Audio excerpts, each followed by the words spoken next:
A thick envelope. A cold whisper. "Take the money. Disappear."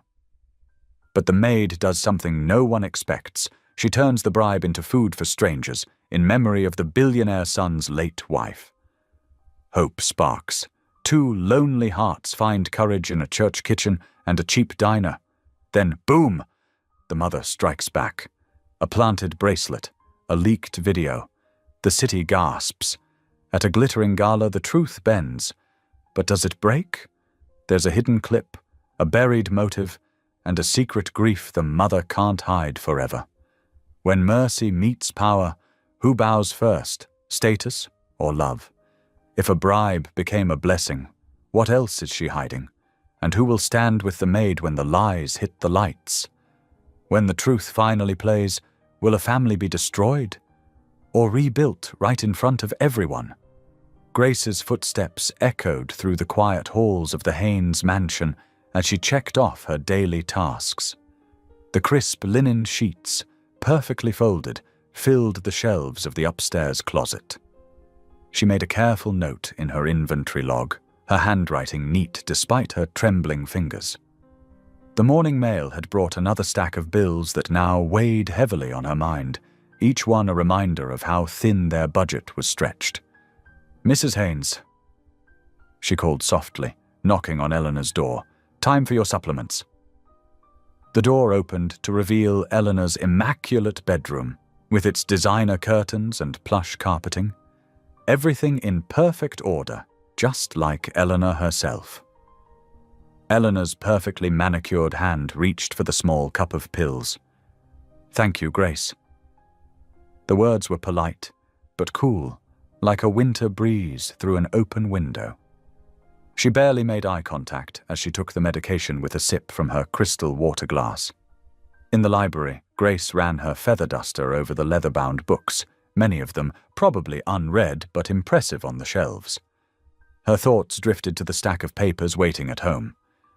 Ruthie's cardiac rehab paperwork, with its long columns of numbers that didn't add up to anything they could afford. The overdue heating bill with its angry red stamp that seemed to shout at her every time she looked at it. Her grandmother needed those sessions. The doctor had been very clear, but the cost made Grace's stomach clench into a tight, painful knot. Through the study door, she caught glimpses of Michael working at his desk, his dark head bent over spreadsheets. The afternoon light caught in his hair, highlighting strands of premature grey at his temples. She'd overheard him talking on the phone about neighborhood kitchens, his late wife Sarah's dream of feeding communities in need. The passion in his voice when he spoke about helping others made Grace smile, even as her own worries pressed down on her shoulders like invisible weights. These communities need more than handouts. She'd heard him say once. They need dignity. They need a place at the table. The words had stayed with her, warming her heart, despite the chill of her circumstances. The afternoon light was fading when Eleanor cornered her in the pantry. "A moment, Grace." Grace turned, clutching her cleaning supplies against her chest like a shield. Eleanor's expression was hard, her designer outfit pristine as always, not a wrinkle to be found on her silk blouse or tailored blazer. "I'll be direct," Eleanor said, pulling an envelope from her blazer pocket.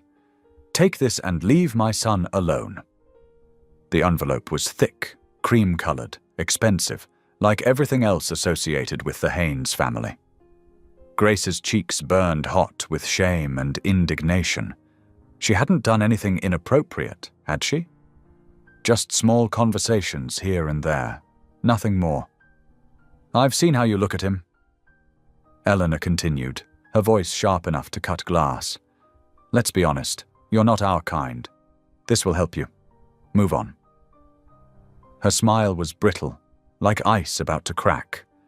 "Find someone more suitable, someone from your own background." The words stung like slaps. Grace's fingers closed around the envelope, wanting only to end this moment, this conversation that made her feel 2 inches tall. "I should finish my tasks," she managed, her voice barely steady, though inside she was trembling with hurt. "Wise choice," Eleanor said, turning away with a satisfied nod. Her heels clicked on the marble floor as she walked away, leaving behind the faint scent of expensive perfume. The bus ride home was crowded, bodies pressed together in the evening rush. The envelope burned in Grace's pocket like a hot coal. She pressed against the window, watching familiar buildings slide past. The discount grocery store where she clipped coupons religiously, the second-hand shop where she bought most of her clothes, her world so different from the Haynes' mansion, with its manicured gardens and heated floors. Her apartment building's elevator was broken again, the third time this month. Grace climbed 4 flights, her legs heavy with fatigue, her mind heavier with decisions.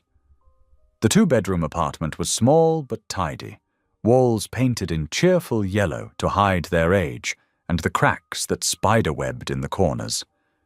Photos of happier times lined the hallway.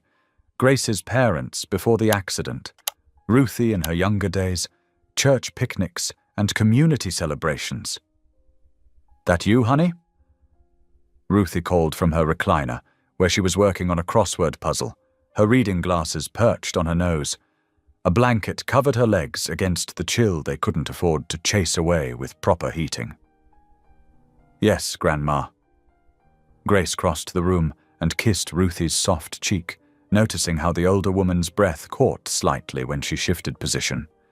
She needed that rehab program, no question about it. "How was work today?" Ruthie asked, her eyes sharp despite her failing health. "Just fine." Grace lied, unwilling to burden her grandmother with Eleanor's cruelty.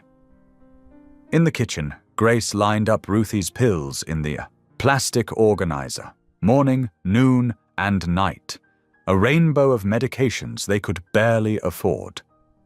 The utility notice glared from the counter. "Final warning," in bold letters that seemed to jump off the page. She fingered the frayed edge of her uniform sleeve. She needed a new one, but that was another expense they couldn't handle right now. Grace sat at the kitchen table, the envelope before her like a test she wasn't sure she wanted to pass. The money inside could solve so many problems. The bills, Ruthie's rehab, maybe even some new shoes to replace her worn ones with the thinning soles. But using it felt wrong, like accepting Eleanor's judgment that she was somehow lesser, someone who could be bought and dismissed. 6:30 chimed on the kitchen clock, the time when Ruthie had always taught her to pray for guidance. Grace bowed her head, fingers clasped. "Lord, give me guidance," she whispered, a tear slipping down her cheek. "Show me how to use this for good, not for myself. Show me how to keep my dignity and still do what's right." The envelope sat untouched as darkness gathered outside her window, the streetlights flickering on one by one in the neighborhood. Grace wrestled with its presence and everything it represented. Help and humiliation all wrapped in expensive paper, while in the next room, Ruthie's gentle humming reminded her of what truly mattered in this world. The gentle sounds of gospel music drifted from Ruthie's room, the familiar melodies of Amazing Grace mixing with her soft snores. Grace smiled at the peaceful scene, her grandmother settled in her favorite armchair, an open Bible resting in her lap, reading glasses slightly askew. Grace moved quietly to the kitchen table where the envelope still waited. Her fingers traced the expensive paper as verses she'd memorized as a child echoed in her mind. Reaching for her stack of sticky notes, she chose a bright yellow one and carefully wrote, "For I was hungry and you gave me something to eat." Matthew 25:35. The scripture felt right, a way to transform Eleanor's attempt at a bribe into something meaningful. Grace tucked the note inside with the cash, her heart lighter with each movement. The kitchen clock showed 8:45 when she found the business card for City Harvest Food Bank. Her fingers hesitated over the phone before dialing the after-hours number. City Harvest Food Bank. This is Nora, came the warm, professional voice. Hi, Nora. This is Grace Dalton. I'm sorry to call so late. No worries, Grace. How can I help? I'd like to make an anonymous donation. Is it possible to drop something in your night deposit box? Of course. The slot is to the right of our main entrance. I'll make sure it's processed first thing tomorrow. Grace pulled on her rain jacket, the envelope secure in an inner pocket. Outside, a light drizzle painted the streets with silver, streetlights creating halos in the mist. The 15-minute walk to the food bank gave her time to think, each step confirming her decision. The red brick building that housed City Harvest stood solid and welcoming, even in the growing darkness. Grace found the deposit slot easily, pausing with her hand on the envelope. In loving memory of Hannah Haynes, she whispered as she wrote on the outside, adding, from a grateful heart, below. The envelope slid through with a soft thump.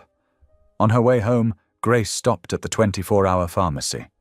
The fluorescent lights were harsh after the soft rain, but the familiar face of Joe, the night pharmacist, brought a smile. Evening, Grace. Picking up for Ms. Ruthie? Yes, the beta blockers, please.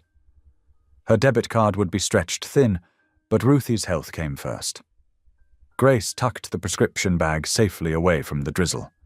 Back in their apartment, she hung her damp jacket and checked on Ruthie, who had migrated from the armchair to her bed. The radio still played softly, now broadcasting a quiet sermon. Grace adjusted her grandmother's blankets, careful not to wake her.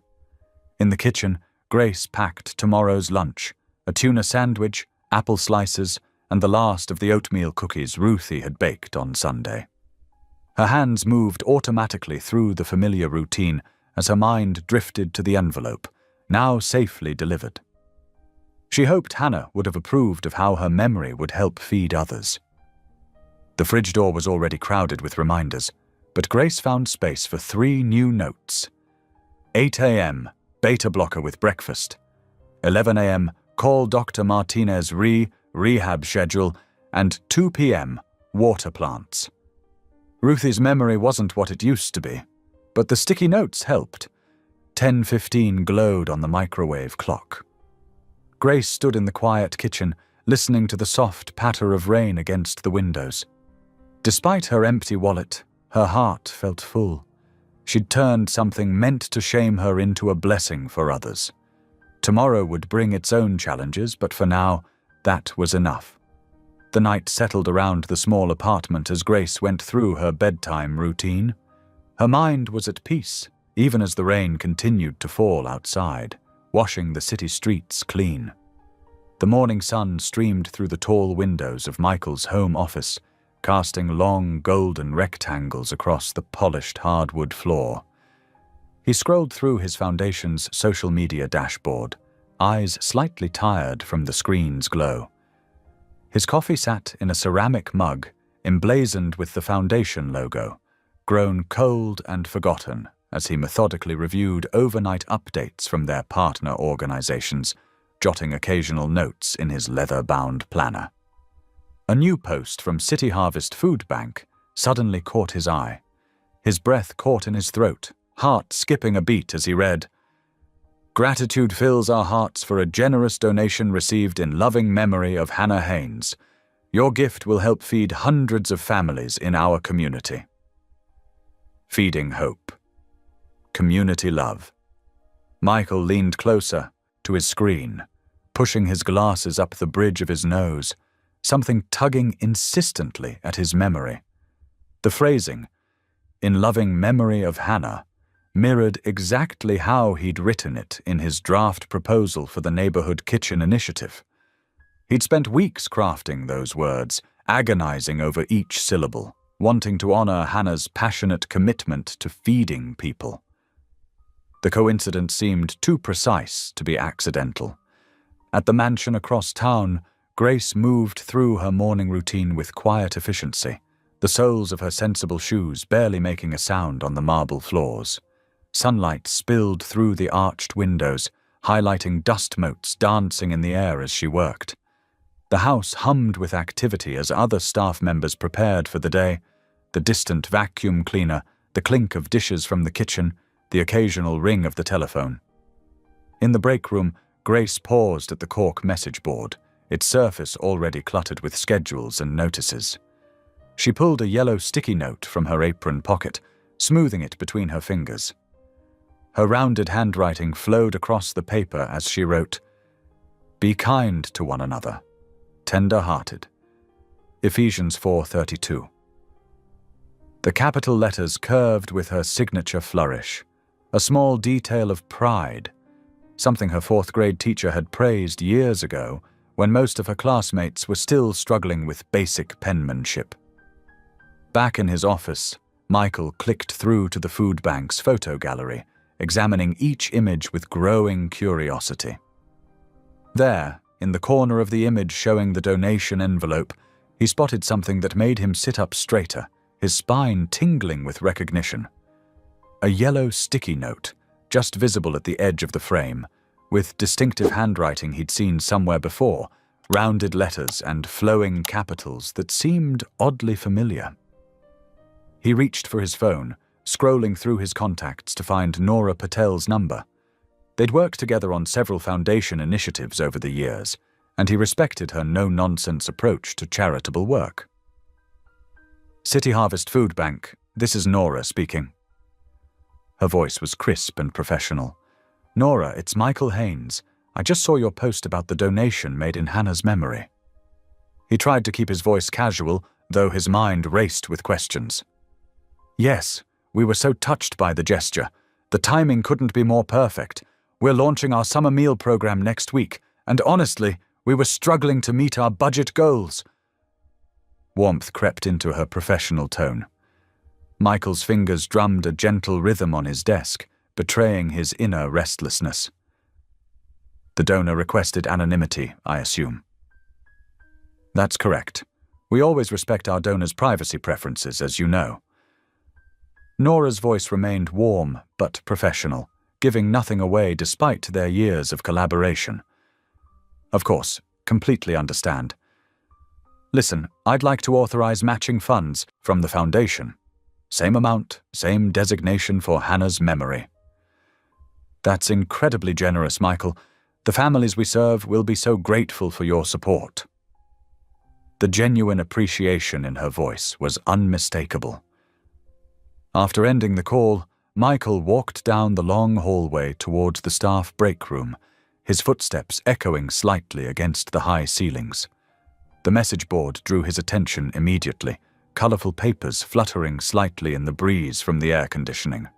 That handwriting, the rounded letters, the distinctive capitals with their gentle curves. His eyes moved from the scripture verse to Grace's schedule notation below it, detailing her afternoon off. The similarity was unmistakable, like a fingerprint of personality pressed into ink. Throughout the morning, he found himself watching Grace as she moved through her duties with practiced ease. She worked with the same quiet grace as always. But now he noticed other things he'd overlooked before. How she left encouraging notes tucked into the supply baskets for the housekeeping staff. The way she remembered everyone's coffee preferences without being asked. Her gentle patience with his mother's increasingly particular requests about meal preparation and presentation. Just before 1 o'clock, Grace gathered her things to leave for her weekly afternoon off. Michael watched from his study window, partially hidden by the heavy curtains, as she walked down the long driveway towards the bus stop. Her practical shoes and sensible cloth bag speaking volumes about someone who stretched every dollar, who understood the value of resources. The pieces were falling into place in his mind. The anonymous donation, the familiar handwriting, the careful timing that coincided with her receiving her monthly wages. The city bus arrived right on schedule, its brakes squealing slightly as it pulled to the curb. As Grace climbed aboard, her movements unhurried but purposeful, Michael sat back down at his desk, Hannah's framed photo smiling at him from its usual spot beside his computer. The afternoon sunlight caught the glass, making her eyes seem especially alive. He thought about Grace's choice, taking what his mother had intended as a bribe, a silencing payment, and transforming it into something beautiful and generous. Something Hannah would have loved and applauded. The afternoon sun warmed his office as he opened his laptop with renewed determination, his fingers hovering over the keyboard for just a moment before he began typing. It was time to move forward with the neighborhood kitchen project. Grace's actions had shown him it was time to honor Hannah's memory in the way that mattered most, by feeding people who needed it most. Carl guided the black sedan smoothly through the afternoon traffic, his experienced eyes catching Grace's familiar figure at the bus stop ahead. In the back seat, Michael straightened his tie, then thought better of it, and loosened it instead. "Pull over at Eddie's, please, Carl." "Yes, sir." Carl's voice held its usual calm professionalism, but his eyes in the rearview mirror showed understanding. The diner's faded red awning provided a splash of color against the gray building. Grace had just started walking past when Michael stepped out of the car. "Grace, do you have a moment?" She turned, surprise flickering across her face. "Mr. Haynes, please, it's Michael." He gestured toward the diner. "I was hoping you might join me for a late lunch. They make excellent chicken soup here." Grace hesitated, her hand tightening on her bag strap. "I should get home to Ruthie. Just half an hour." Michael said gently, "I'd value your input on something." The diner's bell chimed as they entered. The afternoon lull meant they had their pick of booths, and Michael chose one away from the windows. The vinyl seats squeaked as they settled in. "2 chicken soups," Michael told the waitress. "And could we split a turkey club?" Grace sat with perfect posture, her hands folded in her lap. "What did you want to discuss?"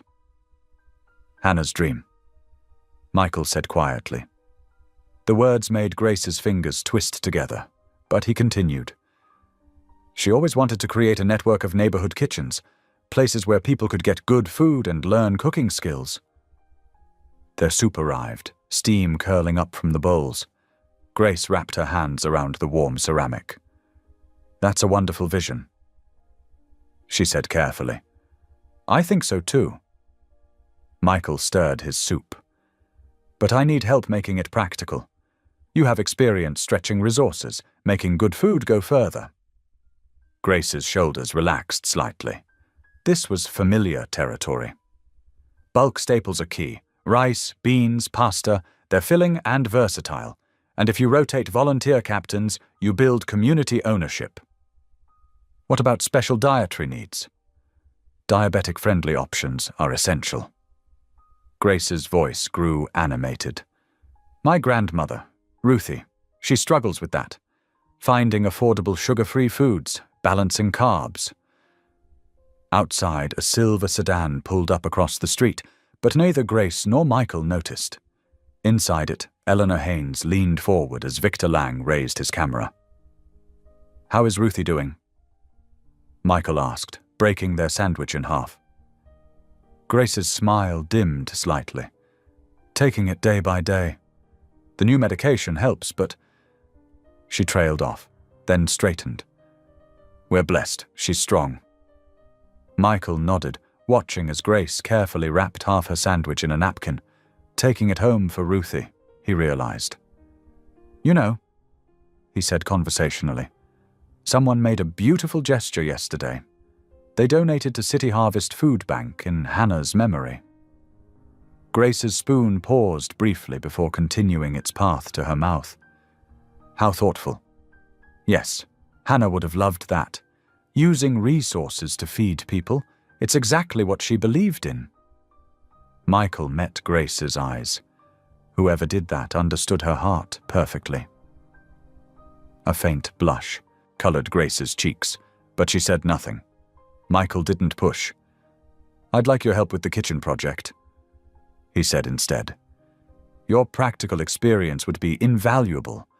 We could meet weekly if you're willing. Paid consulting, of course." Grace blinked rapidly.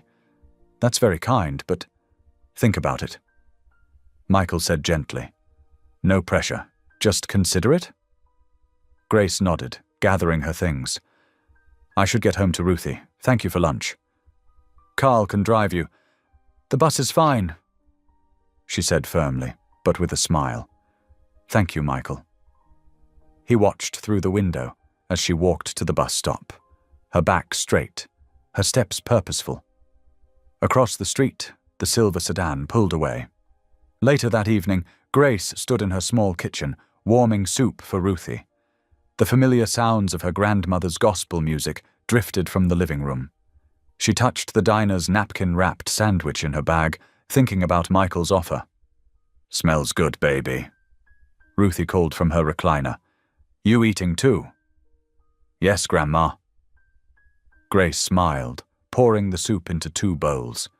She had learned long ago that love could multiply simple things, turning half a sandwich and reheated soup into a feast fit for sharing. Eleanor Haynes sat in the leather armchair of the Metropolitan Club's private lounge, her fingertips tracing the rim of a bone china teacup. The morning sun filtering through heavy curtains caught the diamonds on her fingers, sending tiny rainbows dancing across the polished mahogany table. Victor Lang settled into the chair across from her, his camera bag placed carefully at his feet. He looked every bit the professional photographer in his tailored blazer, but Eleanor knew better. She'd hired him for far more than his skill with a lens. The bracelet, Eleanor said, sliding an ornate jewelry box across the table. Inside, nestled in black velvet, lay a stunning Art Deco piece, platinum and diamonds arranged in a geometric pattern that screamed old money. It was my mother's, irreplaceable, of course. Victor picked up the box, studying the bracelet with an expert's eye. Beautiful piece, circa 1925. 23. Eleanor's lips curved in a cold smile. And about to go missing. She outlined her plan with precise detail. The linen cart would provide easy access to the service areas. A temp guard, young, eager for extra cash, would ensure the security footage showed nothing during the critical hour. The bracelet would find its way into a guest room drawer, one that Grace would clean later that day. 600 for the guard, Eleanor said, passing Victor an envelope in the men's restroom 30 minutes later. The bills were crisp, new. Make sure he understands the importance of discretion. Victor nodded, tucking the envelope into his inner pocket. And the footage? Just enough to raise questions. Eleanor checked her reflection in the mirror, adjusting a perfect curl. Nothing definitive. We want whispers, not shouting. At noon, Victor moved through the mansion with the ease of someone who belonged there. The guest room was on Grace's afternoon rotation. He'd memorized her cleaning schedule, noted how she always followed the same efficient pattern. The bracelet box slid smoothly into the drawer, invisible, but waiting. Grace arrived at 1:30, pushing her cart with its fresh linens and cleaning supplies.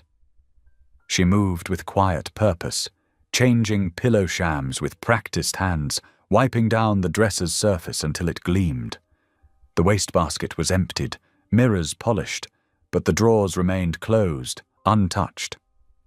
Victor watched from his hidden spot in the adjoining room, camera ready. Through the crack in the connecting door, he caught Grace's reflection in the mirror, the gentle concentration on her face as she worked, completely unaware of the trap being set. At exactly 4 o'clock, Eleanor's voice rang out from the 3rd-floor gallery. "My bracelet! It's gone!" The security team responded immediately, their heavy footsteps echoing through the halls. Eleanor stood in the center of the commotion, one hand pressed to her chest. "I only took it off for a moment," she said, her voice trembling perfectly. "It's a family heirloom." The search was thorough and theatrical. Security guards checked every room, while Eleanor made sure the staff gathered in worried clusters, whispering among themselves. Grace stood slightly apart, her face concerned but composed as she answered questions about her cleaning routine. "Yes, I was in that wing today. No, I didn't see any jewelry. Of course I'll help look." Victor worked quietly in his temporary office, editing footage with meticulous care. A few frames here, a subtle transition there. Soon he had what looked like security footage of Grace lingering near jewelry displays, checking drawer handles when she thought no one was watching. "Nothing conclusive," he murmured, reviewing his work. "Just suggestive."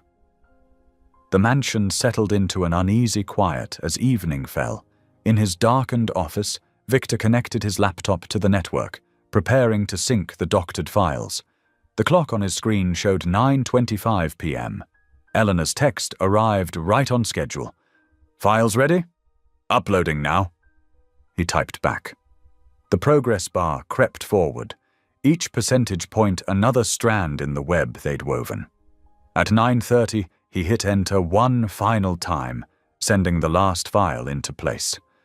The bracelet itself lay safe in Eleanor's private safe, waiting for the moment it would be discovered, but that would come later. For now, the seeds of doubt had been planted, ready to bloom into something far more damaging than a simple missing piece of jewelry. The morning sun had barely cleared the city skyline when Grace's phone buzzed with a text from another housekeeper. "Check City Watch blog, now." Grace's hands trembled as she opened the site. There at the top was a grainy security photo of her walking down the mansion's guest wing hallway. The headline screamed, "Theft at Haynes Estate. Inside source reports missing family heirloom." The anonymous tip painted an ugly picture: a trusted employee, financial troubles, missing jewelry. They'd even dug up her bus schedule and Ruthie's medical bills. Grace felt sick to her stomach. By 9:30, Eleanor had called an emergency staff meeting. She stood at the front of the service kitchen, her expression a perfect mask of regret. "In light of recent developments," she said, each word precise and cutting, "some difficult decisions must be made. Often, the kindest solution is a quiet resignation." Grace opened her mouth to defend herself, but Michael's voice cut through the tension. "No decisions will be made without proper investigation." He stood in the doorway, tablet in hand, his normally gentle face set with determination. "I want to see the security logs, all of them, and the cleaning rotation records." Eleanor's composure slipped for just a moment. "Michael, darling, surely—" "Every log, Mother. Chain of custody, timestamps, everything." He turned to Grace. "Please continue your normal duties while we sort this out." In his study, Michael's fingers flew across his phone screen. "Nora, need documentation on that Hannah Haynes memorial gift. Timing crucial." The response came within minutes, a scanned image of a simple envelope, a sticky note with a Bible verse about feeding the hungry, and a timestamp from the night deposit system. 9:47 p.m. Monday. The same night, Grace had walked through the drizzle to make her anonymous donation. "Timeline doesn't fit," Michael muttered, comparing dates. The gift was made before the bracelet went missing, before anyone knew it would go missing. Social media exploded with opinions. Some called for immediate action, others defended Grace's character. Former volunteers from the food bank shared stories of her kindness. A few ugly comments about her type got quickly shouted down. Michael found Grace in the library, carefully dusting the shelves like she did every Thursday. "I want you to know," he said quietly. "I believe you. The donation timing alone." He stopped, seeing her eyes fill with tears. "I didn't take anything," she whispered. "I would never—" "I know." His voice was gentle but firm. "We'll figure this out. Just keep doing what you do best, taking care of people."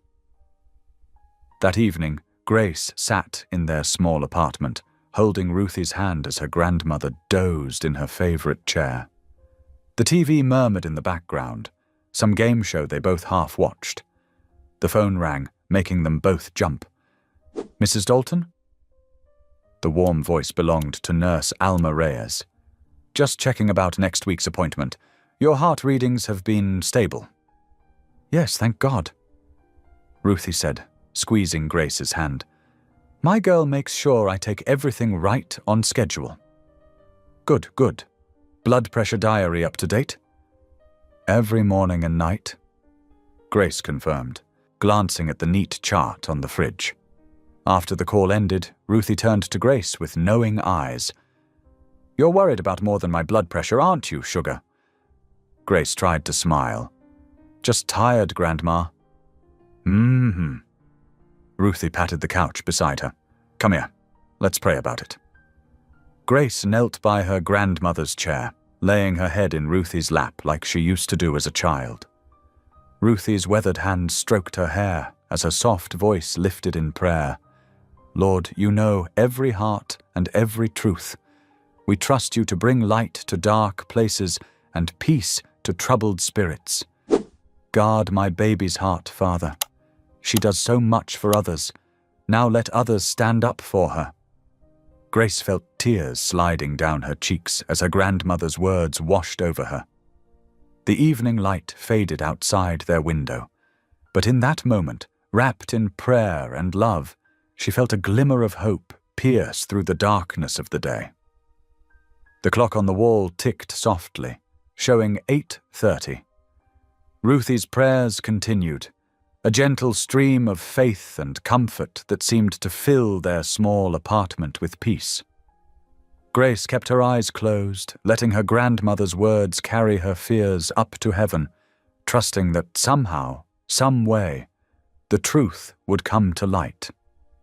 Friday morning dawned with a crisp determination in the air. Michael stood in his office, straightening papers on his desk with purpose. When Grace arrived for her usual duties, he asked her to join him. "Please, sit down," he said, gesturing to the leather chair across from him. "I have a proposal for you." Grace perched carefully on the edge of the seat, her hands folded in her lap. "Yes, Mr. Haynes. While the internal review is ongoing, I'd like to offer you a temporary position."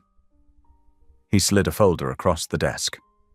"The Haynes Foundation is launching a city kitchen pilot program.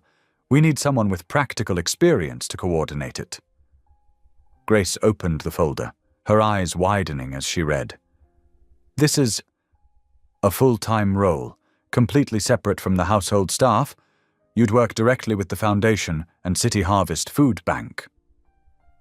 Michael's voice was warm but professional. "The salary and benefits are outlined on page 3. Grace's fingers trembled slightly as she turned the pages. The amount listed was more than she'd ever made. "This is very generous, but with everything that's happened, that's exactly why we need someone like you," Michael said firmly. "Someone who understands both food service operations and genuine community needs." An hour later, Grace sat in Human Resources, signing paperwork with Sharon Chen, the Foundation's HR director. "Everything's properly documented," Sharon assured her, adding each signed form to a growing file. "This is a legitimate position with clear deliverables." Down the hall, Eleanor's voice carried through her closed office door. "This is absolutely unacceptable. How dare he?" The rest was muffled, but the tone was unmistakable. Early afternoon, Grace walked through City Harvest's warehouse with Nora Patel. The food bank director pointed out massive shelving units stacked with canned goods and dry staples. "Storage is always our biggest challenge," Nora explained, gesturing to the ceiling-high racks. "We need to maximize space while keeping everything accessible and properly rotated." Grace nodded, already taking mental notes. "What about temperature control for fresh produce?" "Walk-in coolers are here." Nora led the way to a massive refrigerated section. "But fresh goods are trickiest, short shelf life, special handling requirements." They settled in Nora's office, where Grace pulled out a notebook. I've been thinking about standardized pantry kits, she said, uncapping her pen. Basic staples that can make multiple meals. Go on, Nora encouraged, leaning forward with interest. Grace began sketching out lists. Rice, dried beans, lentils, protein-rich foods that store well, low-sodium seasoning blends for flavor without health concerns. Her pen moved quickly across the paper. We could include simple recipe cards, 20 minutes or less, with diabetic-friendly substitutions. Cost per kit? Nora asked practically. Grace ran calculations, considering bulk purchasing power. If we buy in volume and use volunteer assembly teams, she wrote out the numbers. We could keep it under $15 per kit, each one providing the base for 6 to 8 meals. Nora smiled. The Haynes Foundation seed funding could launch a solid pilot program with those numbers. In his office, Michael reviewed Grace's proposal. This is exactly what Hannah envisioned, he said quietly. Practical help that preserves dignity. He signed the funding authorization with a steady hand. Eleanor burst in without knocking. You can't seriously be moving forward with this ridiculous project while that woman is under investigation. Michael looked up calmly. The Foundation's charitable work will continue, Mother. We can hardly oppose feeding hungry families, can we? Eleanor's mouth tightened. Of course not, but... Then we have nothing to discuss. Michael's tone was final. The board has approved the pilot program. Back at City Harvest, Grace sat at a borrowed desk, finalizing details for tomorrow's volunteer orientation. The printer hummed, producing neat stacks of schedules, task lists, and safety protocols. You've thought of everything, Nora commented, reviewing the papers. Even allergies and lifting restrictions? Grace checked her watch. 5:30. I should head home soon. Grandma will be waiting. Of course. Nora helped her gather the printed materials. But Grace, what you're doing here, it matters. Don't let anyone tell you different. Grace tucked the schedules into her bag, thinking of all the families who would receive help. Whatever else was happening, this work was worth doing. She thought of Hannah's dream of neighborhood kitchens and how sometimes light could shine through the darkest situations. See you tomorrow, she said to Nora, heading for the door. The late afternoon sun slanted through the windows, casting long shadows across the warehouse floor. Somewhere in those shadows, Eleanor's accusations still lurked, but here in this space, surrounded by shelves of food meant for sharing, Grace felt her shoulders straighten with purpose. The printer produced its final sheet, tomorrow's orientation schedule. Grace added it to her bag, ready to face whatever the next day might bring. She had work to do and people to help. That was enough for now. The morning sun streamed through the high windows of Maple Street Church Hall, casting warm light across the well-worn linoleum floor. Grace stood at the front, clipboard in hand, facing 30 eager volunteers. Thank you all for coming, she began, her voice clear and steady. Today we're starting something special, making sure no one in our community goes hungry.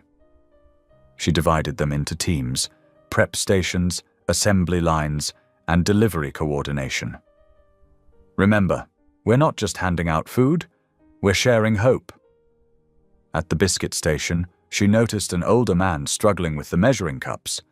His name tag read Frank, and his Vietnam veteran cap was worn with pride. Need a hand? Grace asked gently. Frank's weathered face creased. My Martha, she made the best biscuits. Been trying to recreate them since she passed last spring. His hands trembled slightly over the flour bag. Here, Grace said, pulling up a stool. Let me show you Martha's secret. She hadn't known Martha, but she knew biscuits, the way her own grandmother had taught her. First, we chill the butter. She demonstrated each step. Then we sift the flour, See how it gets lighter. That's the magic starting. Frank watched intently, taking notes on a small pad. 2 cups flour, 1 tablespoon baking powder. Grace continued. A pinch of salt. Martha probably knew exactly how much by feel, right? Frank nodded, a small smile forming. She never measured anything, just knew. Cut in the cold butter until it looks like little peas. Grace demonstrated. Then the buttermilk, but don't overwork it. That's what keeps them tender. Across the kitchen, Michael worked steadily at the vegetable prep station, dicing onions with careful precision. His eyes watered from the task, but he kept at it without complaint. Every so often, his gaze would drift to Grace, noting how naturally she moved between groups, encouraging and instructing. A local news crew arrived, setting up their equipment with minimal disruption. The reporter, Lisa Chen, interviewed several volunteers while her cameraman captured footage of the bustling activity. "This is such an inspiring initiative," Lisa said to Grace. "How did it come together?" Grace deflected attention to the larger mission. "It's about neighbors helping neighbors. The Haynes Foundation provided the means, but these volunteers are the real story." The camera panned across the hall, catching Frank proudly pulling his first batch of perfect biscuits from the oven. "Just like Martha's," he whispered, touching his wedding ring. Throughout the morning, the Foundation's donation page kept pinging with new contributions. Michael checked his phone occasionally, sharing quiet smiles with Grace at each update. After the last delivery vehicle pulled away and the hall was spotless again, Grace and Michael sat at a corner table with coffee and laptops. Spreadsheets filled their screens, delivery routes, inventory tracking, volunteer schedules. "If we adjust this route," Grace pointed, her finger tracing the map, "we could reach 10 more families without adding another driver." Michael leaned in to see better, their shoulders almost touching. "That's brilliant, and look at the fuel savings." They worked companionably, the afternoon light softening to evening. Sometimes their laughter would break the quiet, over a typing mistake, a silly street name, the way they both reached for their coffee cups at the same time. When Grace solved a particularly tricky scheduling problem, Michael's hand found hers on the table. Just a warm squeeze, brief but full of unspoken appreciation.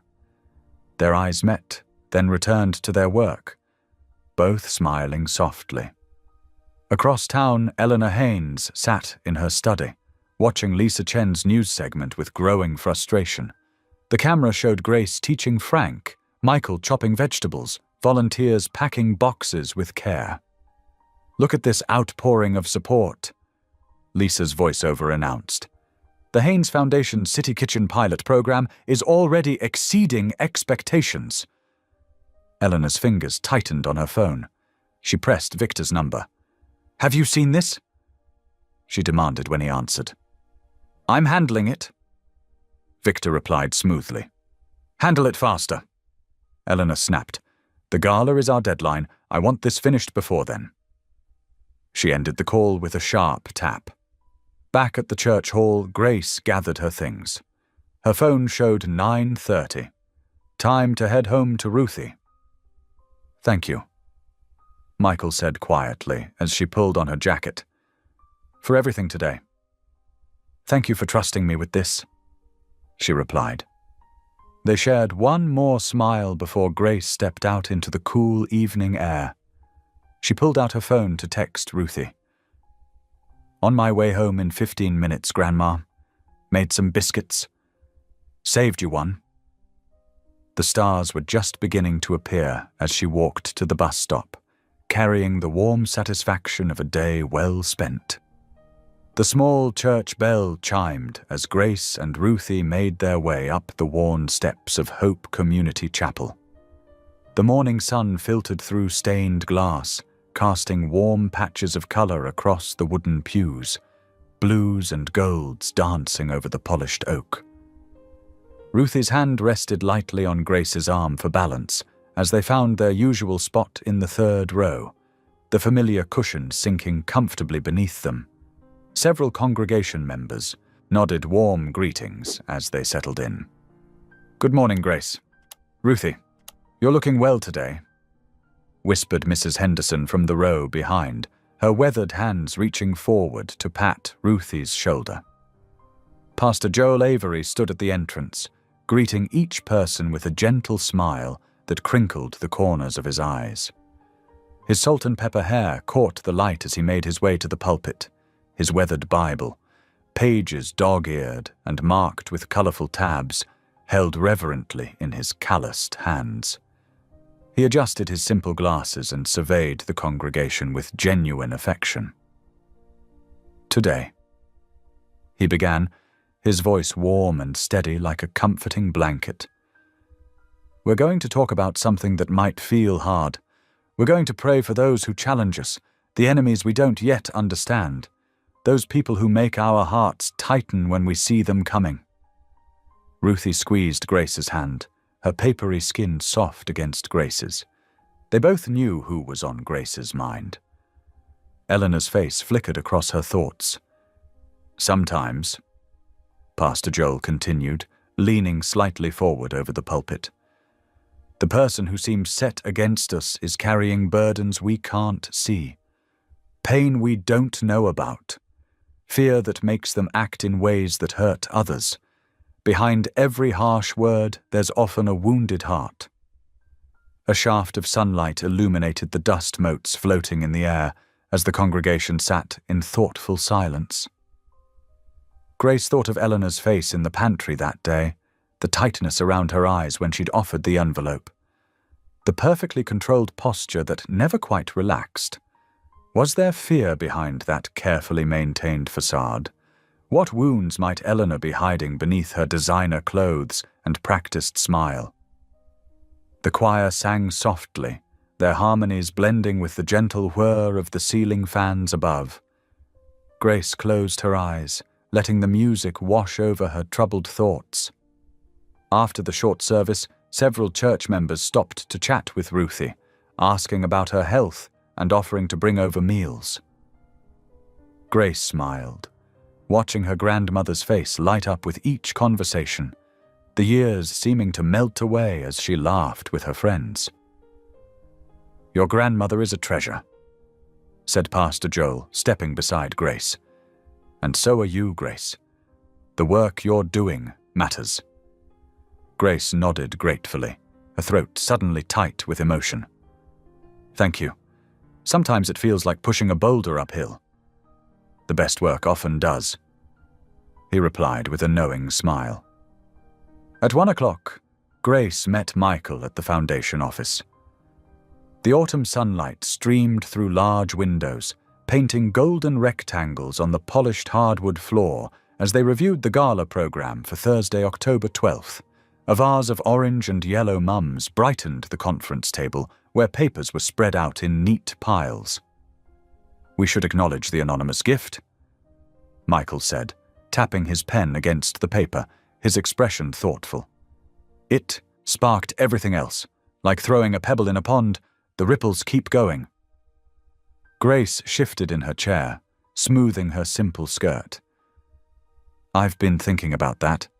If the focus stays on feeding our neighbors, I wouldn't mind being named. Maybe my story could help somehow." Michael's eyes widened slightly, genuine surprise crossing his features. "Are you sure? There's no pressure. Your privacy matters too." "I'm sure." Grace smiled, feeling a strange mix of nervousness and peace settle in her chest. It might help others see that every gift matters, no matter how it starts, even unexpected ones. They worked through the details, the timing, the wording, how to frame it as a catalyst for community action rather than personal recognition. Michael's assistant brought them coffee in simple white mugs as they fine-tuned the presentation slides, the rich aroma filling the room. "Something tells me this gala is going to be more meaningful than anyone expects," Michael said, his voice soft with admiration. as he glanced at Grace. Meanwhile, across town, Eleanor sat in the private room of Le Petit Café, her tablet propped against a crystal water glass. The exclusive restaurant hummed with quiet conversation and the delicate clink of expensive silverware. Board member Catherine Wells leaned close, her pearl earrings catching the light as she whispered the morning's development. "They're planning to reveal the donor at the gala," Catherine said, dabbing her lips with a linen napkin. "Apparently it's that housekeeper of yours, the pretty one with the grandmother." Eleanor's perfectly manicured nails tapped against the crisp white tablecloth, her expression betraying nothing while her mind raced. She reached for her phone, excusing herself, and stepping away from the table into a quiet alcove decorated with tasteful artwork. "Victor, move up the timeline. I want that security footage ready for Thursday night." Her voice was low, controlled, with an edge of steel beneath the velvet. "Make sure it looks like she was specifically searching for jewelry access. Yes, during the gala. Maximum impact. This needs to be handled. Definitively." Eleanor ended the call and stood motionless for a moment, staring at a painting of peaceful countryside that couldn't have been further from the storm brewing inside her. Back at Grace's apartment that evening, the comforting smell of beef stew and fresh cornbread filled the small kitchen. Steam fogged the windows as pots bubbled on the stove. Ruthie sat at their small table, arranging napkins while Grace stirred the pot, adding a pinch more of her secret blend of herbs. "Pastor Joel's words stuck with me today," Ruthie said, smoothing a wrinkle from the tablecloth with hands that had seen decades of honest work. "About praying for those we don't understand. Got me thinking about Mrs. Blackwell." Grace ladled the thick stew into bowls, chunks of tender beef and vegetables swimming in rich gravy. "Me too, Grandma. It's not always easy, but it feels right. Sometimes I wonder what makes her so defensive. The Lord works in mysterious ways," Ruthie said, breaking open a warm piece of cornbread, steam rising as golden butter melted into the crevices. "Sometimes the hardest paths lead to the biggest blessings. Remember how your mama used to say trouble and miracle often travel together?" They ate together in comfortable quiet, the evening light soft through their kitchen window, bathing the modest room in amber glow. Grace watched her grandmother savor each bite, thankful for these simple moments of peace. The quiet click of spoons against bowls, the gentle hum of their refrigerator, the familiar creaks of their building settling for the night. A text from Michael lit up Grace's phone. "Program draft finished. Printing tomorrow. Thank you for your courage." Grace smiled, tucking the phone away. The week ahead would bring whatever it would bring. For now there was stew and cornbread, and her grandmother's gentle presence, and the memory of Pastor Joel's words about understanding those who seemed to stand against them. Perhaps even Eleanor Blackwell had her reasons. Outside, the street lamps flickered on one by one as evening settled over the city, stars appearing faintly above the urban glow. In the distance, church bells chimed 7 o'clock, their sound carrying on the cool autumn air, mingling with the evening sounds of children being called home for dinner and car doors closing as neighbors returned from work. Another day done, with the gala drawing ever closer. The community center kitchen buzzed with energy as Grace arranged 3 stacks of materials on the stainless steel prep table. She'd arrived early to set up for the volunteer captain training, making sure everything was perfectly organized. "Welcome, everyone," Grace said warmly as her chosen captains filed in. There was Sarah Chen from the local high school's cooking club, retired firefighter Marcus Williams, and Rosa Martinez, who ran the corner grocery. "First things first," Grace began, passing out thick binders. "These contain everything you'll need: food safety guidelines, temperature logs, and allergy protocols." She demonstrated proper hand-washing technique at the industrial sink, her movements precise. Remember, we're dealing with food that goes to families. Every safety step matters. Marcus raised his hand. What about equipment checks? Grace smiled, pulling out a laminated checklist. Great question. We'll do equipment inspections before and after each shift. She walked them through the commercial refrigerator's temperature log, showing them where to record the numbers. At the prep station, Rosa practiced reading the digital thermometer, while Sarah sorted recipe cards into seasonal categories. Grace watched them work, offering gentle corrections when needed. These recipe cards need to last, Grace explained, carefully feeding them through the laminator one by one, the warm, plastic sheets sealed around each card, protecting the clear instructions and bright photos. We want them to survive spills and repeated use. Across town, Michael sat in his office, phone pressed to his ear. Yes, I'd like to arrange a car service for Thursday evening. He glanced at his calendar, where Gala was marked in bold letters. The pickup would be at 425 Maple Street, apartment 3B. It needs to be a vehicle that's easy to get in and out of. It's for an elderly lady with some mobility concerns. He listened, making notes. Perfect. Yes, temperature control is important. And could we have the same driver for pickup and return? Someone patient and experienced with seniors would be ideal. Back at the community center, Grace demonstrated proper food storage rotation. First in, first out, she explained, moving cans on the metal shelving. Date everything clearly. If you're not sure, ask. Sarah examined the laminated allergen chart Grace had created. This is really thorough, she said, studying the color-coded sections. Some of our families have serious allergies, Grace explained. We need to be absolutely certain about ingredients and cross-contamination. Meanwhile, Eleanor sat in the Foundation's conference room, stirring honey into her tea with measured movements. Across from her, board member James Patterson shifted uncomfortably in his chair. I'm simply concerned about proper procedures, Eleanor said smoothly. Hiring someone without formal qualifications for such a visible position. She let the words hang. James adjusted his tie. The preliminary results are impressive, Eleanor. The volunteer engagement alone has exceeded projections. But surely you see the risk to our reputation? Eleanor pressed, her voice honeyed with false concern. Actually, James replied, gathering his papers, I see more risk in disrupting a successful program. The community response has been overwhelmingly positive. He stood, effectively ending the conversation.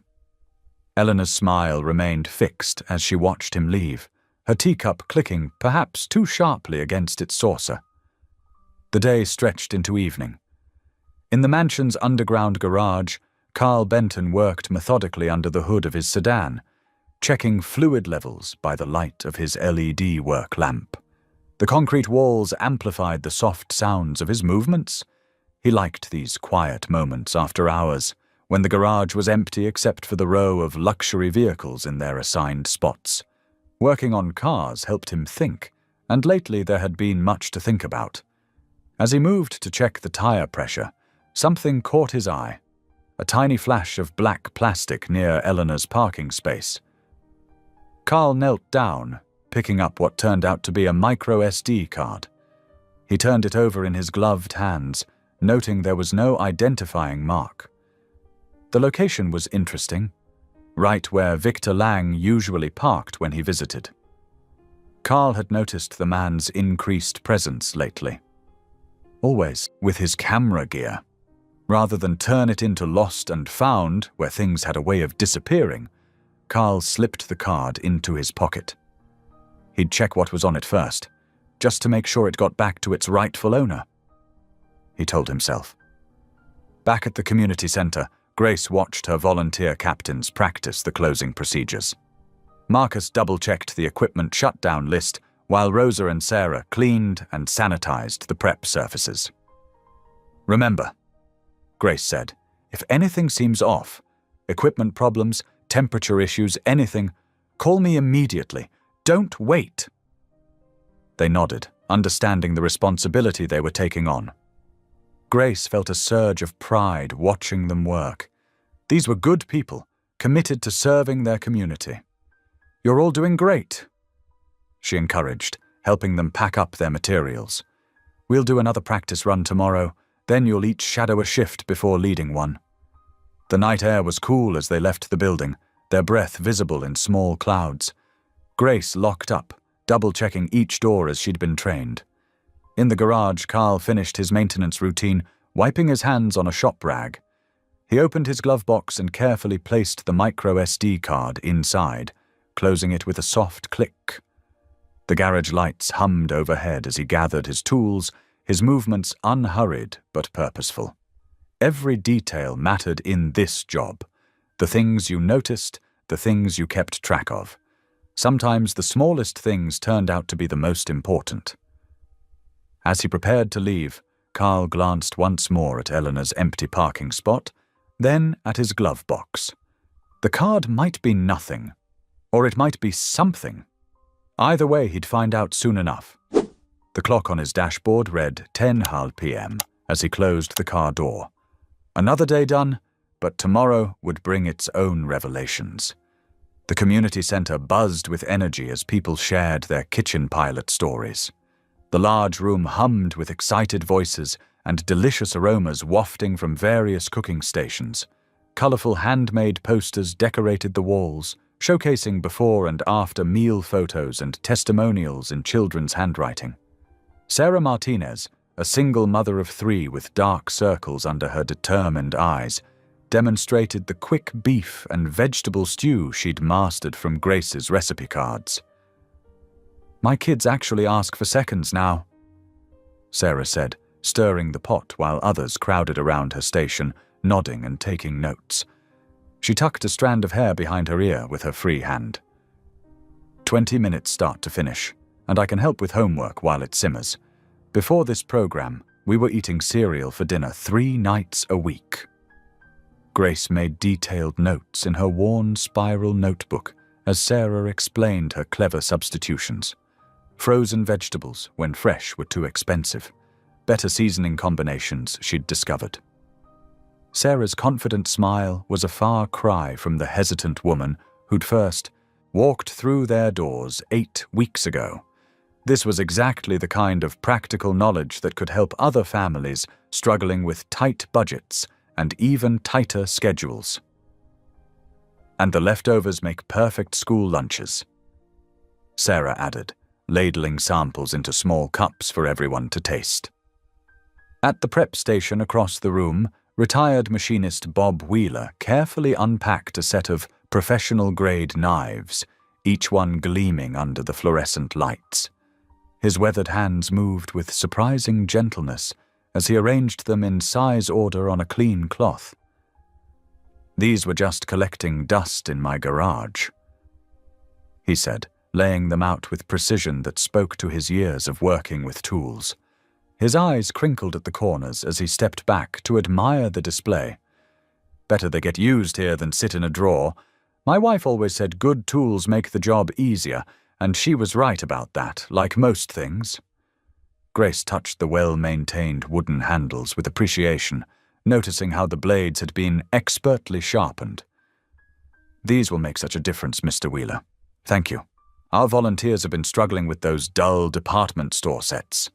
In the small office she shared with the volunteer coordinators, Grace worked on editing the thank you video, squinting at her computer screen. The walls around her were plastered with sign-up sheets, weekly menus, and children's crayon drawings of happy families at dinner tables. She kept the video simple: smiling faces, steaming pots, filled plates. No dramatic music, no manipulative shots of empty fridges. Just dignity and gratitude, framing each scene with natural light and honest moments. "How's this?" she asked Michael, who had stopped by to review the final cut. The familiar scent of his aftershave mingled with the coffee brewing in the corner. They watched the 90 seconds together, shoulders almost touching as they leaned toward the screen. Volunteers spoke naturally about what the program meant to them. A grandmother with arthritic hands described teaching her wide-eyed grandson to cook family recipes. The machinist showed a teenager with purple hair the proper way to hold a chef's knife, both of them laughing when she got it right. "Perfect," Michael said softly, his eyes never leaving the screen. Honest and heartfelt, just like the program itself. No one feels like a charity case here. Everyone's contributing something valuable. He opened his laptop to show Grace his presentation slides, careful not to disturb her neat stacks of recipe cards and budget worksheets. "I've got the numbers here. Meals served, volunteer hours, grocery costs versus restaurant prices for comparable dishes." Each chart was clear and compelling, using simple graphics and minimal text, telling the story of impact without overwhelming detail. Simple enough for anyone to understand, detailed enough to justify continued funding. Across town, Eleanor sat at a corner table in Le Petit Café, a fashionable spot just off the main shopping district. The afternoon sunlight filtered through lace curtains, casting delicate patterns across the marble tabletop. She adjusted her pearl earring as she checked her watch for the third time. Victor Lang slid into the chair across from her, accepting the espresso she'd ordered for him with a practiced smile that didn't reach his eyes. "Everything's prepared," he said, taking a careful sip and setting the cup down without a sound. His manicured nails tapped once against the saucer. "The timing will be exact, 10 minutes after they announce the mystery donor. Maximum impact, minimum confusion about the source." Eleanor removed a thick, cream-colored envelope from her designer purse, keeping it below table level as she passed it over. Her red nails contrasted sharply against the pale paper. "This concludes our arrangement. I trust you'll delete all related materials afterward." "Every trace, Victor." Victor pocketed the envelope with practiced casualness, his expression betraying nothing as nearby diners chatted over their crème brûlée. "Of course, though I should mention my rates have gone up recently for this type of discretion. Don't push your luck." Eleanor cut him off, her smile never wavering as she stirred her untouched tea. The silver spoon clinked softly against fine china. "We're finished after tomorrow night. Completely and permanently finished." That evening, Carl sat at his kitchen table, laptop open in front of him. The only light came from the screen and a small lamp in the corner, casting long shadows across his meticulously organized apartment. He'd found a card reader at an electronics store on his way home, telling himself he was just being thorough. If the card contained someone's vacation photos or work documents, he'd make sure they got back to the owner. That's what responsible people did. He inserted the card, clicked through the file directory, and felt his stomach tighten as thumbnails loaded on screen. The first video showed Victor Lang in what looked like a hotel room, practicing how to plant something in a drawer, rehearsing his movements over and over until they appeared casual. Another showed him editing security footage, carefully cropping timestamps and inserting seamless loops to cover gaps. Carl sat back, running a hand over his face, the blue light from the screen highlighting the deep worry lines around his eyes. This wasn't lost family photos. This was evidence. Deliberate, damning evidence of something carefully orchestrated. Moving quickly but methodically, he connected a USB drive and created a clearly labeled folder with today's date. He copied everything, watching the progress bar inch across the screen, then carefully verified each file had transferred completely. The original card went into a small manila envelope, which he sealed with clear packing tape and signed across the flap with his full name and the time. He checked his watch. 9:30 p.m. The gala was tomorrow night. Wealthy donors would be arriving in their finest clothes. People would be donating significant amounts to support the kitchen program, writing checks and making pledges based on Grace's honest work. Revealing this now could derail everything Grace and Michael had built, leaving families hungry and volunteers disillusioned. No, he decided, securing the sealed envelope in his home safe behind the painting of the lighthouse. The combination clicked into place with familiar precision. He would wait until after the gala, then bring everything to Michael.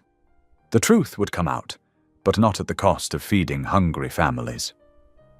Carl shut down his laptop and made himself a cup of chamomile tea, his movements precise and controlled like always. Steam curled upward as he added exactly 1 teaspoon of honey. He was good at waiting, good at doing things in the right order.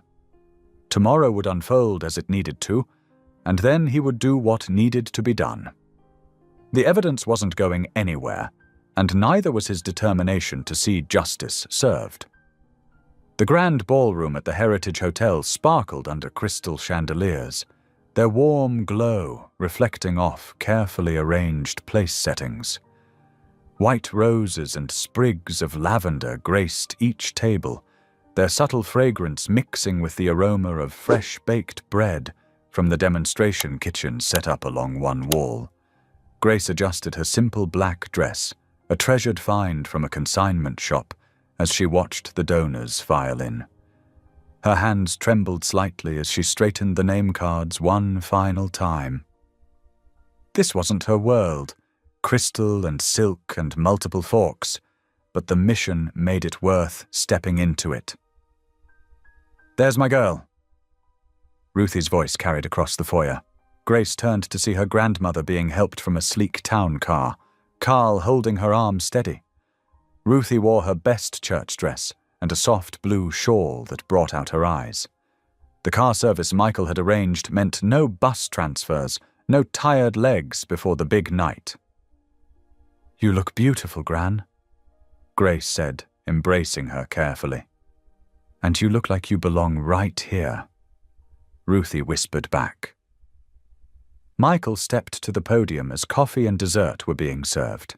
His dark suit was perfectly tailored, but his smile was warm and real as he surveyed the room.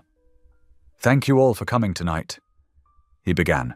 "We're here to celebrate something remarkable, how one anonymous gift sparked a transformation in our community." The lights dimmed slightly as Michael clicked to the first slide. "When this donation arrived at City Harvest Food Bank, dedicated in loving memory of my wife Hannah, it did more than feed people for a day. It showed us what was possible." Grace felt tears prick her eyes as Michael detailed how that initial gift had grown into the kitchen pilot program. Photos showed volunteers chopping vegetables, grandmothers teaching teenagers to knead dough, families sharing meals. But the true miracle wasn't just the money. Michael continued. It was how one person's choice to give selflessly inspired others to give of themselves, and no one exemplifies that spirit more than Grace Dalton. Grace's cheeks warmed as heads turned toward her. Michael's voice grew softer, more personal. Grace took this seed and helped it grow into something beyond what any of us imagined. She saw not just empty stomachs to fill, but dignity to restore. Under her guidance, this isn't charity, it's community. The room burst into applause. People rose to their feet, napkins dabbing at eyes. Ruthie reached over and squeezed Grace's hand, her smile radiant with pride. Pledge cards appeared on tables. Numbers were written, zeros added. The foundation's matching fund tracker on the screen climbed higher and higher. Grace felt light, almost dizzy with joy. This was really happening. Hannah's dream was becoming reality. Families would have full plates and full hearts because people in this room believed in something bigger than themselves. Then phones started buzzing. At first, just a few, then more and more. Grace saw frowns appear, heads bent over screens, whispered conversations behind hands. A knot formed in her stomach. Board member Catherine Chen stood up, her face grave. "I apologize, but I need to request an immediate pause in proceedings. Concerning evidence has just come to light regarding security issues with staff. The room erupted in murmurs. Grace's phone vibrated. Someone had sent her the video. Her hands shook as she pressed play. The footage was grainy but clear enough. Grace near the jewelry case, looking around furtively. But that wasn't how it happened. The timestamps were wrong. Everything was wrong. Until this can be properly investigated, Catherine continued, all pilot program activities must be suspended. No! The cry came from Ruthie, who half rose from her chair before pressing a hand to her chest. Gran! Grace rushed to her side as Ruthie sank back, breathing heavily. Someone called for medical help. The EMTs arrived quickly, their efficient movements clearing a space around Ruthie's chair. They checked vital signs, asked careful questions, hooked up a portable monitor. Blood pressures elevated but stable, one reported. Heart rhythm shows some irregularity but nothing immediately dangerous. Still, we'd recommend... I'm fine, Ruthie insisted, though her face was pale. Just got myself worked up, that's all. Grace knelt beside her grandmother's chair, still holding her hand. The room had descended into chaos. People gathering in clusters, phones still buzzing, board members huddled with legal counsel. Michael. Grace caught his sleeve as he passed. Can we talk? Privately? They stepped into a quiet hallway, the sounds of confusion muffled behind heavy doors. Grace straightened her shoulders. I need to resign, she said simply. Grace, no, we'll fight this. That video is clearly... The program is what matters. She cut him off gently. Not me, not my reputation. If I stay, this will turn into a circus that hurts everything we've built. The foundation can't afford that. We can't afford to lose you, Michael said softly. Grace managed a small smile. You won't. The work will go on. The recipes are documented, the volunteers are trained, the systems are in place. Promise me you'll keep it alive? Michael nodded, his jaw tight. He reached for her hand, but Grace stepped back, keeping professional distance. Thank you for believing in me, she said. Now please, help me get Ruthie home. Later that night, Grace sat in the dim light of Ruthie's bedroom, watching her grandmother's chest rise and fall in peaceful sleep. The EMT's medication had helped calm her heart rate. Tomorrow there would be follow-up appointments to schedule, questions to answer, decisions to make. But for now, Grace simply sat in the quiet, holding on to what really mattered. No video could take away the truth in her heart. No scandal could erase the good that had been done. Whatever came next, she would face it with the same grace that had brought her this far. The clock on Ruthie's nightstand clicked to 11 o'clock.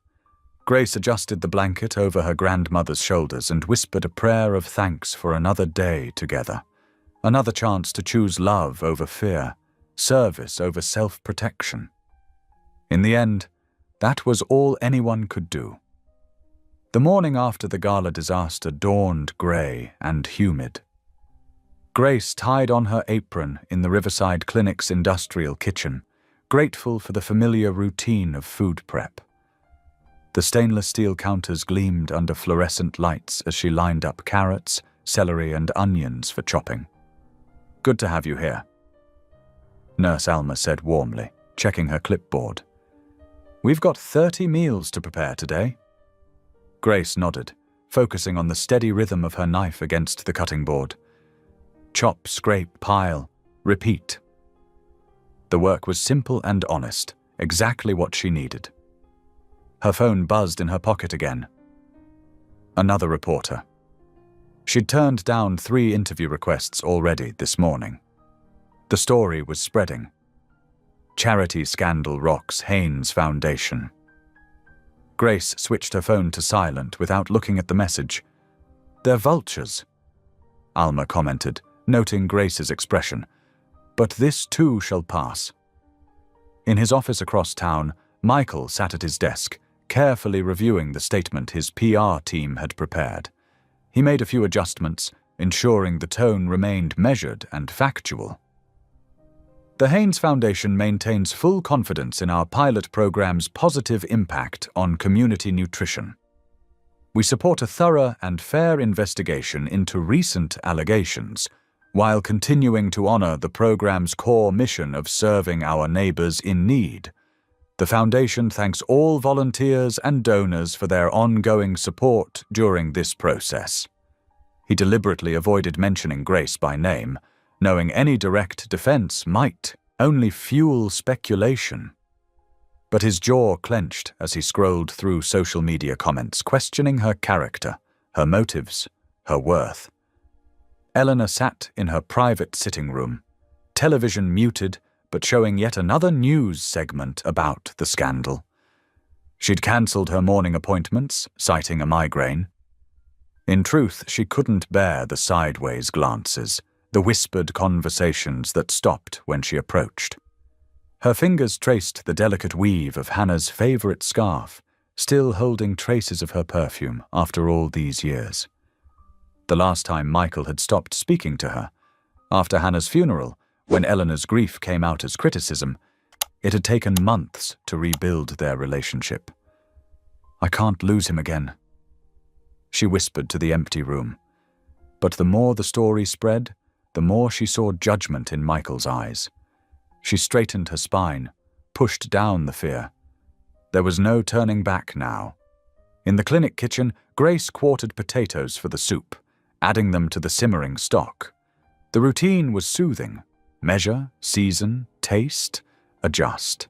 No judgment here, just the honest work of feeding people who needed care. "The vegetable soup is always popular," Alma noted, checking temperatures on the cooling racks of fresh-baked bread. "Especially with your herb blend." Grace managed a small smile. At least here, her skills still had value. Her phone buzzed again, this time a text from Ruthie reminding her to eat lunch herself. Her grandmother's heart might be fragile, but her spirit remained strong.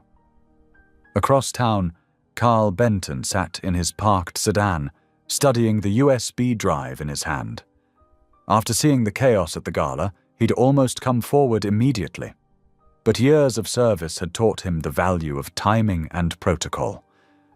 He picked up his phone and composed a careful text to Michael.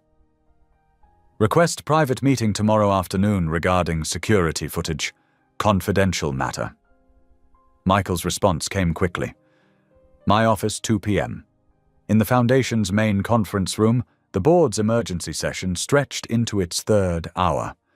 Michael maintained his professional demeanor as they debated next steps, but his patience wore thin at suggestions to distance the Foundation from Grace entirely. "The pilot program's results speak for themselves," he stated firmly. "Over 500 meals served, 300 volunteers trained, 15 community partnerships established. Those numbers matter more than speculation." Back in the clinic kitchen, Grace wiped down counters as the afternoon light faded. The soup had been portioned into containers, the bread sliced and wrapped, tomorrow's prep list written in her neat hand on the whiteboard. Simple tasks, completed with care. "You're good at this," Alma observed, signing off on the day's temperature logs. "Making sure people are fed, body and soul." Grace rinsed her cleaning cloth, wrung it out carefully. "It's what I know how to do." Her phone showed more missed calls, another interview request, a supportive message from Pastor Joel.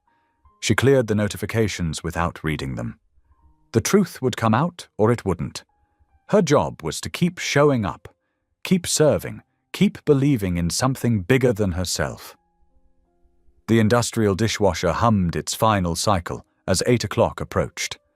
Grace dried the last of the prep bowls, checked that pilot lights were off. Lights dimmed. Tomorrow would bring more vegetables to chop, more meals to prepare, more moments to choose grace over bitterness. She hung up her apron, signed out on Alma's clipboard, and gathered her bag. Another day done, Not the life she'd imagined a week ago, but honest work all the same. Sometimes that had to be enough. Carl Benton's knuckles rapped softly on Michael's office door at precisely 2 o'clock. Michael waved him in, immediately noticing the driver's usually calm demeanor seemed more serious than usual. There was a tightness around Carl's eyes that Michael had rarely seen during their years working together. "Thank you for meeting me, sir," Carl said, closing the door behind him with deliberate care, checking to ensure the latch caught. He pulled a small USB drive from his jacket pocket, holding it as if it contained something precious and dangerous at once. "I found something you need to see." Michael gestured to the chair across from his desk. "Please, sit down." Carl settled into the leather chair, his posture perfectly straight as he leaned forward to plug the drive into Michael's computer. His movements were methodical, almost ritualistic, as he navigated through the folders and pulled up the first video file. This was recorded in the mansion's garage 3 nights before the bracelet incident. I've been reviewing security footage as part of standard protocol. The security footage flickered to life on Michael's monitor, showing Victor Lang moving purposefully through the spacious garage, practicing different walking patterns near Eleanor's parking spot. The light from the overhead fixtures cast long shadows as Victor held up the bracelet case, testing various angles and sight lines. He moved with the calculated precision of someone rehearsing a performance, checking camera positions and timing his movements. Michael leaned forward, his expression darkening as he watched Victor rehearse what was clearly a staged theft.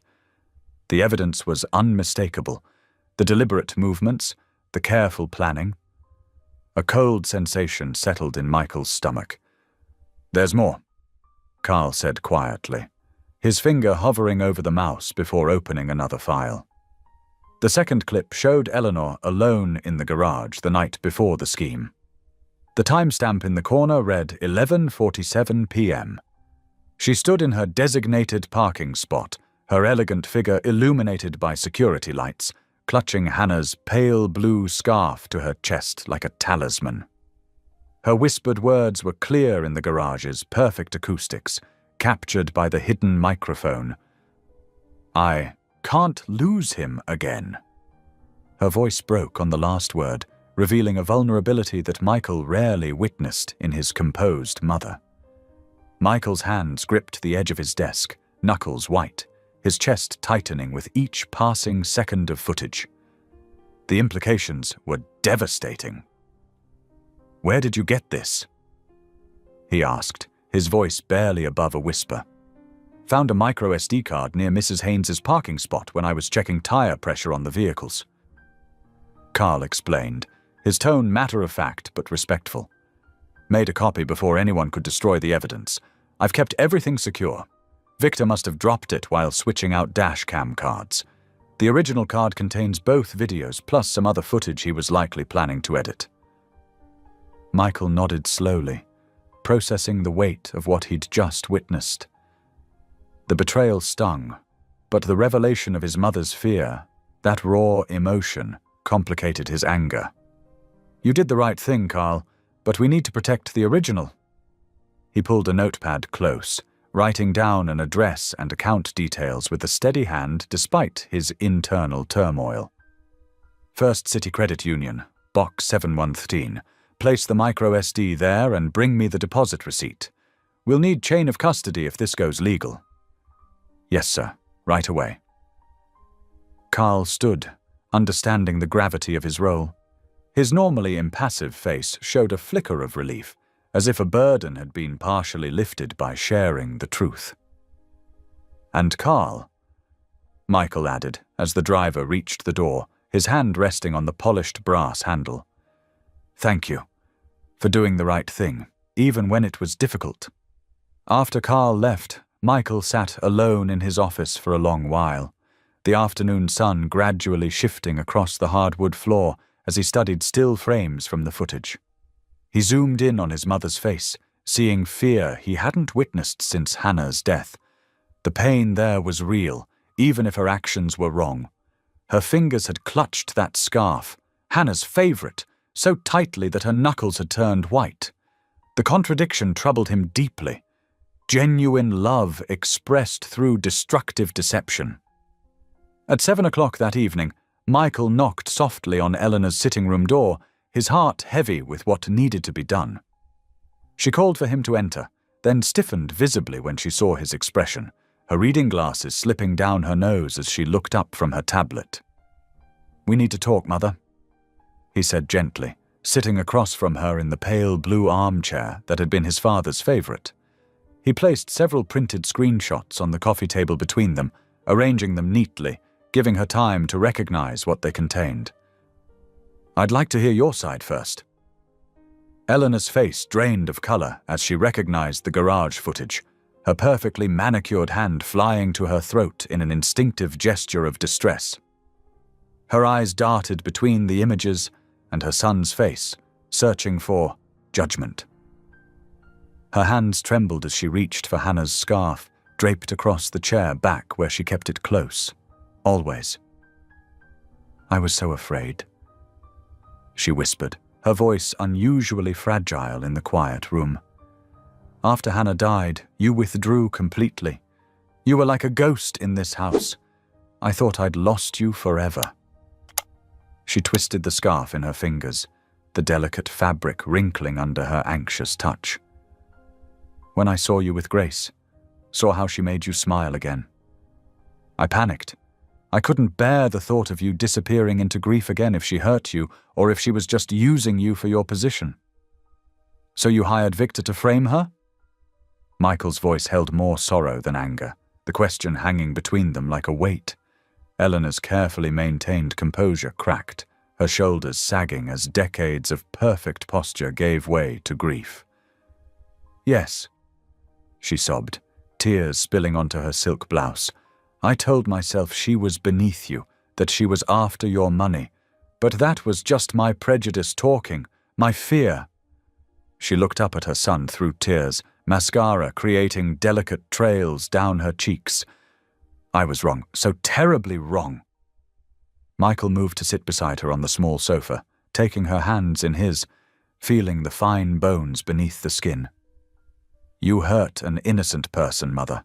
Someone who turned your bribe money into blessing for others, who's been nothing but gracious even under attack, who cooks for strangers while carrying the weight of what you did to her." "I know," Eleanor whispered, her voice thick with regret. "I've watched her all week at that clinic, still serving others while I destroyed her reputation. The way she lifts those children up, how she treats the volunteers with such respect. She's a better person than I am." "Then help me make this right," Michael said firmly, squeezing her hands. "A public apology, full disclosure. Show everyone what real accountability looks like. No PR spin, no damage control, just truth." Eleanor straightened her shoulders, wiped her eyes with the edge of Hannah's scarf before carefully folding it and placing it on her lap. "Yes, whatever it takes. I'll call Victor too, make him return his payment, admit his part. He can't refuse if I come forward first." They spent the next hour drafting statements and scheduling press calls for Saturday morning. Eleanor insisted on taking full responsibility, refusing to let Victor's role minimize her own accountability. She wrote and rewrote her statement, sometimes stopping to dab at fresh tears, but never wavering in her commitment to complete honesty. As 9:30 approached, Michael stood to leave, looking down at his mother. Somehow smaller now, but paradoxically stronger in her vulnerability. "I love you, Mother. That hasn't changed. But love means telling hard truths sometimes." Eleanor nodded, still clutching Hannah's scarf like an anchor to what mattered most. "I understand now. Grace has that same kind of love, the kind that tells truth and serves others, no matter the cost." She managed a wavering smile, hope flickering beneath the sorrow. Perhaps she could teach me." Michael squeezed her shoulder gently before heading to his study to finish the press notifications. The corridor seemed longer tonight, the weight of the day's revelations slowing his steps. Tomorrow would bring its own challenges, questions from reporters, public scrutiny, the painful process of rebuilding trust. But tonight, truth had won a quiet victory in their home. Sometimes that was enough to start healing. Sometimes acknowledging the wound was the first step toward making it whole again. The autumn morning brought a crisp breeze as reporters gathered on the mansion's front steps. At precisely 10 o'clock, Eleanor Haynes emerged, wearing a simple navy dress without her usual statement jewelry. Her hands trembled slightly as she approached the microphone, but her voice rang clear. "I stand before you today to confess and take full responsibility for a grievous wrong," she began. "I orchestrated a scheme to frame Grace Dalton, a valued employee, for theft of my vintage bracelet. I hired Victor Lang to plant evidence and create misleading security footage." Cameras clicked rapidly as Eleanor continued. "My actions were born of prejudice and fear. I attempted to bribe Miss Dalton to leave her position, but she transformed that money into an anonymous gift to feed hungry families. While I was plotting against her, she was serving others." From her position at the edge of the crowd, Grace watched quietly, one hand resting on Ruthie's shoulder. Michael stood nearby, his presence steady and supportive. "Mr. Lang, through his legal counsel, has agreed to fully cooperate with authorities and accept the prosecutor's recommendation of community service," Eleanor announced. She reached into a folder, removing an official-looking document. "I am presenting a cashier's check for the full appraised value of the bracelet to the Foundation as initial restitution.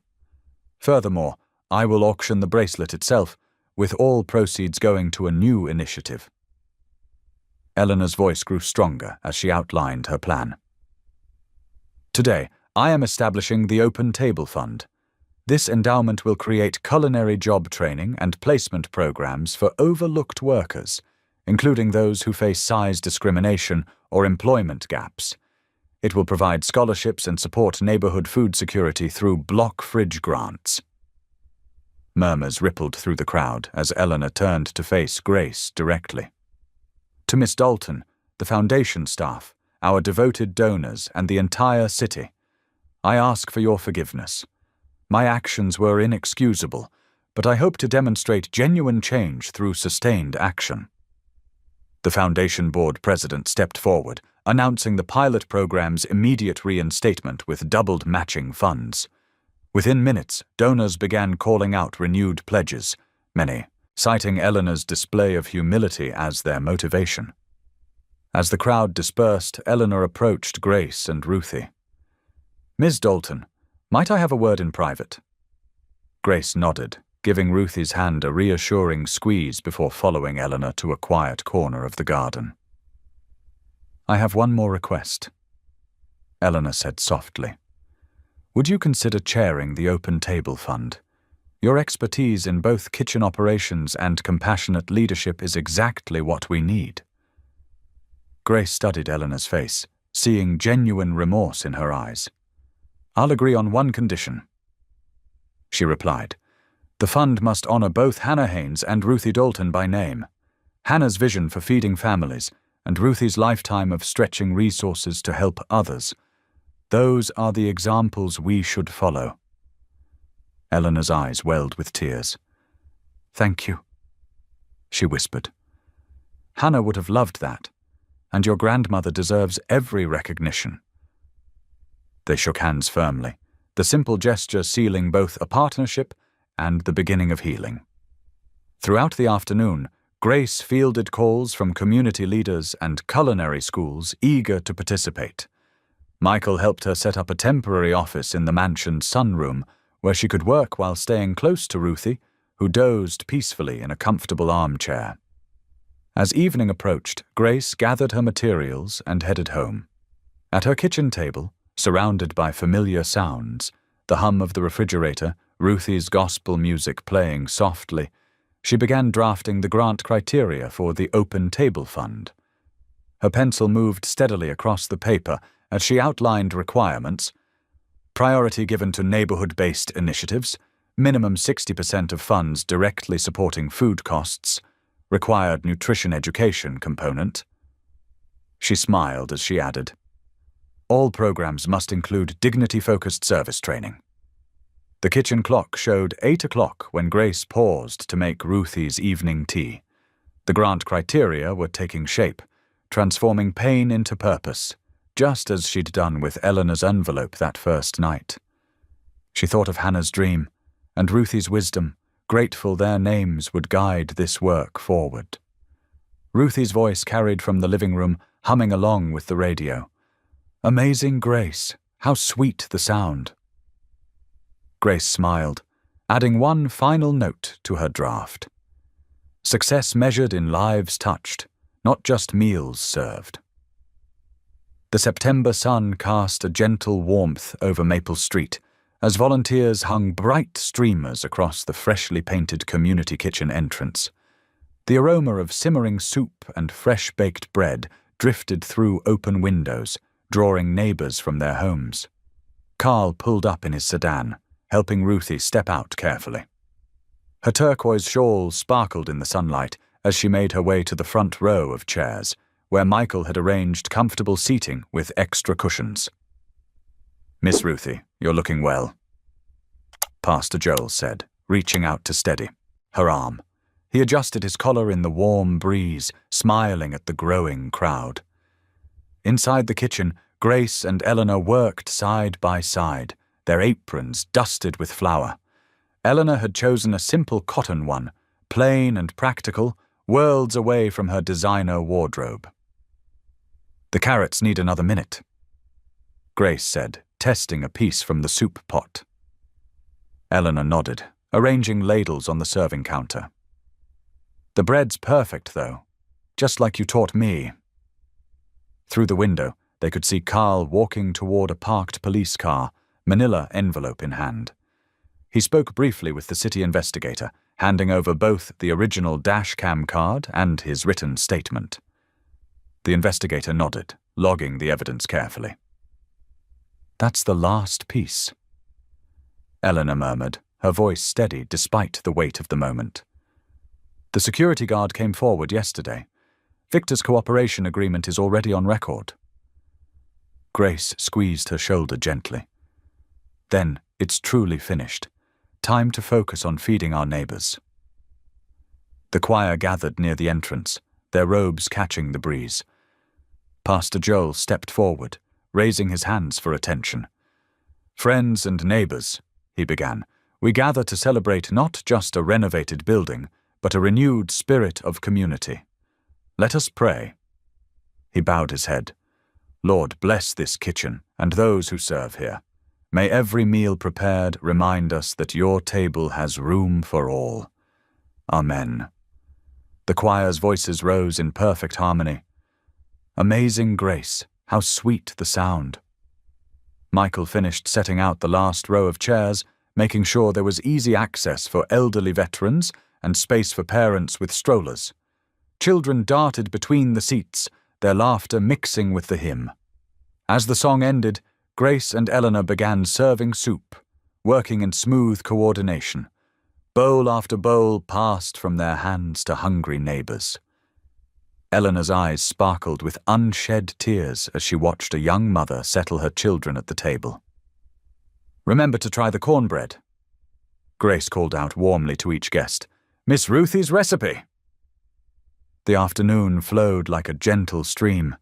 Michael moved between tables, stopping to chat with veterans about their service years and helping kids reach the water pitchers. At the dessert table, Ruthie supervised the distribution of apple cobbler, her joy evident in every smile. Near the recipe card station, Grace paused to reorganize the printed instructions. Michael joined her, their hands meeting over a stack of cards, their fingers entwined naturally, neither pulling away despite the public setting. No words were needed. The quiet moment spoke volumes about patience and trust rebuilt. The diabetic-friendly versions are very popular, Grace noted, indicating a nearly empty card holder. Just like you predicted, Michael replied softly, his thumb tracing small circles on her hand. As twilight approached, strings of lights flickered on overhead, casting a warm glow over the block-long table. Families lingered, sharing stories and second helpings. Children played tag in the growing dusk while their parents chatted over coffee. Eleanor finished wiping down the serving counter and made her way to where Grace stood reviewing the next day's prep list. "May I have a moment?" They stepped slightly aside, the fairy lights twinkling above them. Eleanor took Grace's hands in hers, her voice thick with emotion. "Thank you for teaching me how to love my own child," she whispered. "I was so afraid of losing him that I nearly destroyed everything. You showed me a better way." Grace's eyes softened. "Love multiplies when we share it," she said simply. The street hummed with conversation and laughter as volunteers began packing leftover bread for morning deliveries. On the community bulletin board, the Open Table Fund calendar displayed a full quarter of upcoming events: cooking classes, nutrition workshops, and pilot kitchen rotations across the city. Carl helped Ruthie to her feet, carefully wrapping her shawl against the evening air. She paused to admire the scene: Eleanor teaching a teenager how to properly wrap bread, Michael and Grace sorting recipe cards, neighbors helping neighbors clear tables. The final stragglers gathered their belongings as 8:30 approached. The block-long table stood as a testament to what they'd built together. Not just a meal service, but a family bound by something stronger than blood. The choice to serve others first, together. Pastor Joel's voice carried across the cleanup activity. "Same time next week, everyone. Don't forget to sign up for your rotation slots." Grace took one last look at the quarterly calendar, noting with satisfaction how naturally their new rhythm had developed. Each person had found their place in this expanding circle of care. Eleanor's business sense now directed toward genuine service, Michael's resources matched with heart, and her own expertise multiplied through teaching others. The kitchen lights dimmed except for the prep area, where tomorrow's bread would rise overnight. Outside, the street lights illuminated faces of contentment as the community dispersed, carrying with them more than just leftover cornbread. They carried the certainty of belonging.